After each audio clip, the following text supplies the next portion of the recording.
Even though there's a glut of bananas in the Thoothukudi vegetable market, it is not a cause for celebration for the local farmers. With rising temperatures taking a toll on the crop, farmers are forced to harvest the fruit early, leading to a surplus supply and a decline in prices. 50க்கும் மேற்பட்ட கிராமங்களிலிருந்து வாழைத்தார் வந்துகிட்டு இருக்கு.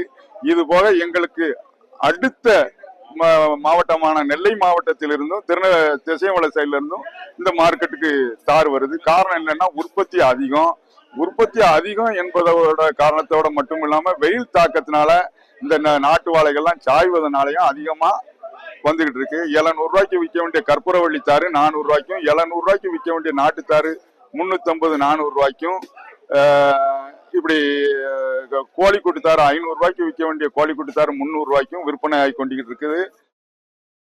In addition to local supplies, bananas are also pouring in from neighboring states, leading to a further surplus of the fruit in the market. மாவட்டங்களிலிருந்து செவ்வாழைத்தாறு, robusta தாறு வருவதனாலே எங்க local market உள்ள தார்கள் விலைவாசி குறைவா வித்துக்கிட்டு இருக்கு. இது மாசமும் பங்குனி மாசம் விசேஷ நாட்கள் இல்லாதனாலையும் இந்த தாறு விலைவாசி குறைவா வித்துக்கிட்டு இருக்கு. வருங்காலங்கள்ல சித்திரை வைகாசி மாதத்துல நல்ல முறையில் விற்பனையாகும் என்று நம்பிக்கையுடன் இருக்கிறோம்.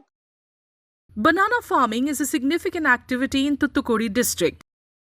The farmers are hopeful that the demand for the fruit will increase once festivities for the Tamil New Year start in April.